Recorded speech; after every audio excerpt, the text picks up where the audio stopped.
বিসমিল্লাহির রহমানির রহিম। উপস্থিত আমাদের সকল আত্মীয় স্বজনরা এখানে এই নিউ ইয়র্কে আমেরিকার মাটিতে যারা উপস্থিত আছেন, বিশেষ করে কয়েকজনের নাম আমি বলবো যাদের সাথে আমাদের রক্তের সম্পর্ক, আত্মার সম্পর্ক। এখানে আমার বড় ভাই আছেন উপস্থিত, মাসুম ভাই, আমার বড় কাকার ছেলে। আমরা ছোট সময় থেকে আমি জানি উনি আমেরিকায় থাকেন, এখন বয়স হয়েছে। মাসুম ভাই যদি দাঁড়ায় একটু সবার সাথে পরিচয় নেন, খুশি হব। এরপরে আমার একটি বড় বোন, বিয়ের পরেই শুনেছি জাহাঙ্গীর ভাই আমেরিকায় থাকেন, আমার সাথে এই পর্যন্ত দেখা হয় নাই। আজকে এই বাসায় আমেরিকা আসার পরে তার সাথে সাক্ষাৎ হয়েছে। মাসুম ভাই দাঁড়ায় যদি একটু, জাহাঙ্গীর ভাই, আমি জাহাঙ্গীর ভাইকে ধন্যবাদ জানাচ্ছি। সেই সাথে আমার খালাতো ভাই, খালাতো বোন, ফুফেতো বোনের মেয়ে, ভাগ্নি, আত্মীয় স্বজন, আমার একটা মাত্র ভাগ্নে শিহাবের শ্বশুর, তাদের আত্মীয় স্বজন, সবাইকে আমি অভিনন্দন, ধন্যবাদ জানাচ্ছি এখানে আসার জন্য। সেই সাথে আমার একটি মাত্র ভাগ্নি সূচনার হাজব্যান্ড, সে আমাদেরই নগরকান্দার সন্তান, সে আমাদের পুরো একটা বন্ধু, আমার ভাগ্নির জামাই। অত্যন্ত আমরা বন্ধুর সাথে যেরকম চলাফেরা করি, আমরা ওর সাথে এরকম চলাফেরা করি। ওর কিছু আত্মীয় স্বজন এখানে আইছে, তাদেরকে আমি ধন্যবাদ জানাচ্ছি এই অনুষ্ঠানে, এই আত্মীয় অনুষ্ঠানে আসার জন্য। আমি সেই সাথে এখানে যারা টোটাল আত্মীয় স্বজন আছেন, আমার আফার কিছু বন্ধু বান্ধব, আমার ভাগ্নি ভাগ্না, স্বাস্থ্য ভাগ্নি ভাগ্না, আমার খালাতো ভাই মামুন আমার সাথে দীর্ঘদিন আমার সাথে ছিলেন, আমার খালাতো বোন লাভলির হাজব্যান্ড সহ যারা যারা এখানে আছেন, সবাই আত্মার সম্পর্কে সবাইকে আমি সালাম জানাচ্ছি, আসসালামু আলাইকুম। এখানে আমার ভাবি আছে, আমার এক ভাই মারা গেছেন, বাবলু ভাই, তাকে আমি অভিনন্দন জানাচ্ছি। অত্যন্ত ভালো মনের মানুষ, ছোট সময় আমাদেরকে অনেক আদর করতেন এবং তাকেও আমরা দোয়া করি। সুম্বাইয়ের ওয়াইফ এখানে উপস্থিত আছেন, তারা জন্য আল্লাহ তাআলা দীর্ঘ হায়াত তাদেরকে দেন। আমি তাদের ছেলে বাচ্চারা যারাই আছেন, অনেক আত্মীয়, হয়তো বা আমার ভুল হতে পারে, তারপরেও যাদেরকে স্মরণ আছে আমি বলছি, এবং অনেক বন্ধু বান্ধব, আত্মীয় স্বজন, আত্মীয় এখানে উপস্থিত আছেন। আমি সবাইকে আবারও সালাম জানাচ্ছি, আসসালামু আলাইকুম। আমি আত্মীয় নিয়ে একটা আপনাদের কথা বলতে চাচ্ছি। ভাই, আত্মীয় এমন একটা জিনিস, একটা গড গিফট। আত্মার সম্পর্ক যাদের সাথে হয়, আত্মার সম্পর্ক থেকে কিন্তু আত্মীয়। অনেকেই আছেন রক্তের সম্পর্ক, কিন্তু আমাদের রক্তের সম্পর্কের কিছু দায়িত্ব আছে, দায়িত্ব আমরা পালন না করার কারণে ওই রক্তের সম্পর্কগুলো অনেক দূরে চলে যায়। আমরা যার যার জায়গা থেকে, যার যার অবস্থান থেকে আমরা যেন সেই আত্মীয়দের সাথে, রক্তের সম্পর্কের সাথে যার যার দায়িত্বর মাধ্যমে দায়িত্ব পালন করে আমরা যেন সম্পর্কটা রাখি। মহান আল্লাহ তাআলা আমাদেরকে দুনিয়ায় সৃষ্টি করেছেন, কেউ 60 বছর নাহলে 100 বছর।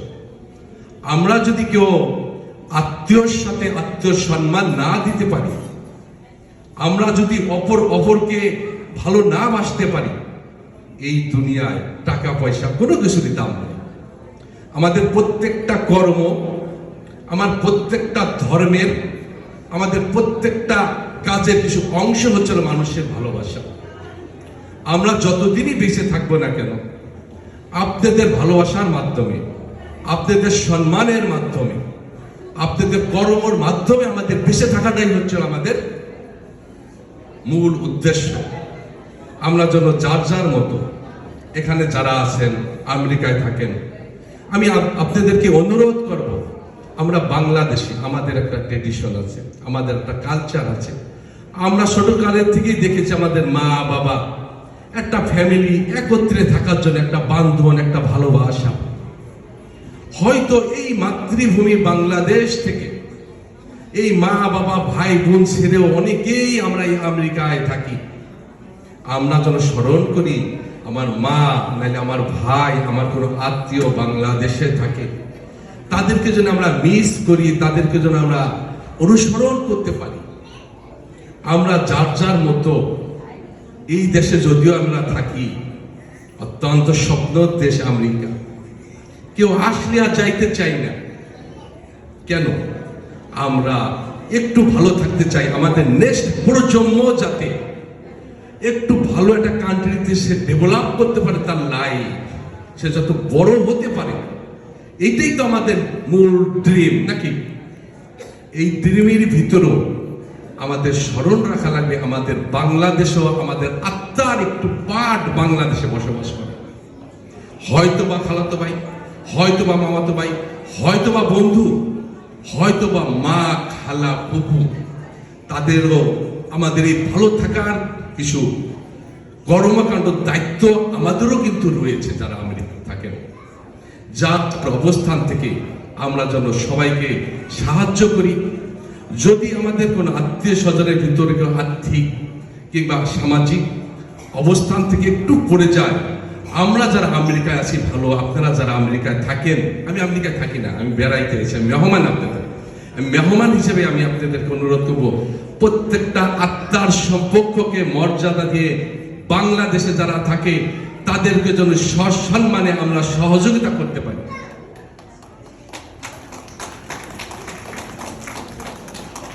প্রিয় আমাদের আত্মীয়, আপনাদের সাথে শুধু আমাদের চোখের বন্ধুত্বাই বান্ধন না, আপনারা শুধু আমাদের চোখের দেখা বন্ধুত্বের সম্পর্ক না, মনে রাখবেন মহান আল্লাহ তাআলা যাকে যার সাথে আত্মার সম্পর্ক লিখে রাখেছে তার সাথেই কিন্তু আত্মার সম্পর্ক হবে। এই আত্মার সম্পর্ক আপনাদের আমাদের এটাকে মূল্যায়ন করা লাগবে, সম্মান করা লাগবে। অনেকেই আমেরিকা হয়তো বা থাকেন, ভাই আমি তো ভালোই আছি, আমি $10,000 স্যালারি পাই, ইয়ারলি $1,00,000 স্যালারি পাই, আমি আমার মতো ভালো থাকি। না ভাই, এটা জীবনের পার্ট, লাইফ না।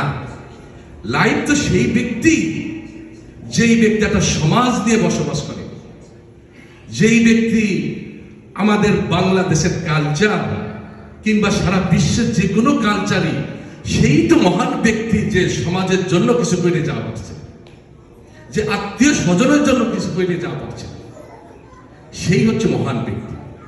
আমরা শুনি ভাই পড়াশোনা করে মানুষ হও, আমরা সবাই মানুষ, সবারই দুইটা হাত আছে, সবারই দুইটা পাও আছে, দুইটা চোখ আছে, তারপরেও মানুষের ভিতরে পার্থক্য আছে। পার্থক্যটা কি?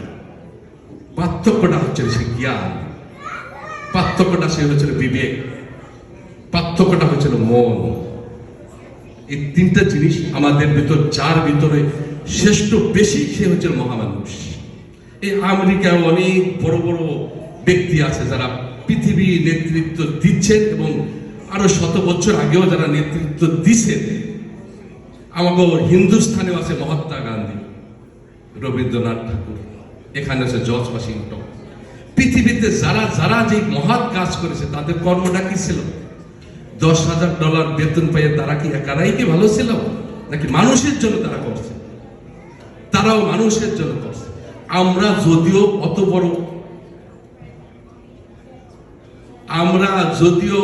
বড় মানুষ না, আমরা একটা ক্ষুদ্র মানুষ হিসেবে আমাদের দায়িত্ব, আপনাদের দায়িত্ব, আমাদের যারা আত্মার সম্পর্ক, আপনাদের যারা আত্মার সম্পর্ক, পারিবারিক অবস্থান থেকে যে আত্মীয় আছে, সবার পাশে থাকা, সবাইকে ভালোবাসা। এই পৃথিবীতে ভালোবাসার উপরে কোনো সম্মান, কোনো ইবাদত, কোনো কিছু নাই। আপনারা জানেন এখানে আমাদের নগরকান্দা উপজেলারও অনেক, ফরিদপুর জেলারও অনেক ভাইরা আমাদের আছেন। তালমা তো আমাদের এলাকা, আমি তালমা জন্ম নিয়েছি, তালমা আমার বাড়ি শাকবাজার সৈয়দ বাড়ি। আমার উপজেলার নাম নগরকান্দা উপজেলা। আমি ওখানে উপজেলা চেয়ারম্যানের দায়িত্ব পালন করেছি 5 বছর। আমি রাজনীতি জীবনে, আমার ব্যবসায়িক জীবনে আমি কখনো কোনো দুর্নীতি কিংবা কোনো খারাপ কর্মকাণ্ড আমার বিবেকে যাহা করে নাই আমি তাহা করিনি। বিবেকের মর্যাদা আমাদের দেওয়া লাগে, জ্ঞানের মর্যাদা আমাদের দেওয়া লাগে। প্রিয় ভাইরা, যারা আমেরিকা আপনারা আছেন, আমরা সবাই সত্যি আপনাদের পেয়ে একত্রে হওয়ার কারণে আমরা সত্যি ভীষণ আনন্দিত। নিজেদের খুব গৌরব, খুবই ভালো লাগছে যেটা আপনাদের সবাইকে একত্রে পেয়ে আমেরিকার মাটিতে। আমাদের ড্রিম আপনারা ছাড়া এই আমেরিকাতে না হলে 15 কোটি লোক বসবাস করে, এর ভিতরে আপনারা ছাড়া আমাদের অন্য কেউ আর নাই। আপনারা আমাদের পুরো আত্মীয়, আমরাও দোয়া করিব করবো আপনারা যাতে আমেরিকা মাটিতে আপনাদের সন্তানদের সুশিক্ষিত হিসেবে বাংলাদেশের গৌরব আপনারা যেন সারা পৃথিবীতে তুলে ধরতে পারেন। যাই হোক ভাই, আমি অনেক কথা বললাম আপনাদের, হয়তো বা আপনাদেরকেও ভালো লাগছে নাকি, এটা আমার দায়িত্ব কথা বলার। আমি ভাই হিসেবে, আমার বোনও আমার মাকে নিয়ে কথা বলছে, তার মাকে নিয়ে আমি একটু কথা বলবো, ছাত্র এইটাও একটা শিক্ষণীয়। আমার মা যে সময় ফুল সুস্থ ছিল, আমরা 7 ভাই 7 বউ, সাথে সন্তানগণ, আমরা রাশিয়া গিয়েছিলাম। রাশিয়া যেদিন যাই, রাশিয়া পৌঁছাবার পরে ঠিক 2 দিন মাথা আমার আম্মা ব্রেন স্ট্রোক করলেন। যখন আম্মা ব্রেন স্ট্রোক করলেন, আমরা মাকে নিয়ে ভাবতেছিলাম মা হয়তো বা মারা যাবে, মাকে নিয়ে আমরা বাংলাদেশে কিভাবে ফিরে যাব। আমরা নিজেরাই মাকে সেবা করতেছিলাম। আমরা 7 ভাই মাকে বাথরুমে নিচ্ছি, মাকে খাওয়াই দিচ্ছি, মাকে আদর করতেছি, মাকে শরীর টিপতেছি। ওই পাশেই মার হাসপাতালে 2 জন রোগী ছিল, তারা আসলে রাশিয়া, তাদেরও ব্রেন স্ট্রোক করেছিল। আমাদের এই সেবা দেখে রাশিয়ান 2 মহিলা বয়স্ক, তারা সুস্থ হয়ে গেছে, তারা হঠাৎ করে হাউমাউ করে কাঁদতেছে। আমরা তখন ভয় পেয়ে গেছি, কি ব্যাপার, আমরা কি ডিস্টার্ব করতেছি এই কারণে নাকি কাঁদতে দিচ্ছে, এত কাঁদতেছে কেন, হাউমাউ করে কাঁদতেছে। পরে আমার ছোট ভাই মুসাদ্দেক আলী জুয়েল, আমার ছোট ভাই, আপন ছোট ভাই, সে রাশিয়ায় থাকে। সে আসার পর জিজ্ঞেস করলাম সে কান্দার কারণটা কি, কি কারণে কাঁদতেছে। সে কাঁদতেছে, সে বললেন তার বাচ্চারা 3 মাস আগে হাসপাতালে রেখে গেছে, সুস্থ হওয়ার পরে সে একা একা চলে যাবে, 3 মাসের ভিতরে আর কেউ আসে নাই হাসপাতালে দেখার জন্য। আর আমরা সন্তান হিসেবে কোনো নার্স রাখে না, আমার মাকে নিজেরা সেবা করেছিলাম। এই কালচার, এই ট্রেডিশন দেখে সে কাইতে দিছে। আমরা আপনারা যারা আছি, মাকে জন্য সেই সম্মান আমরা করতে পারি, সন্তানদের জন্য ওরকম সুশিক্ষিত দিতে পারি, আপনাকেও যেন তারা ওরকম সেবা করতে পারে। এই বলেই আমি আপনাকে সবাইকে ধন্যবাদ জানাচ্ছি, সালাম জানাচ্ছি। আসসালামু আলাইকুম।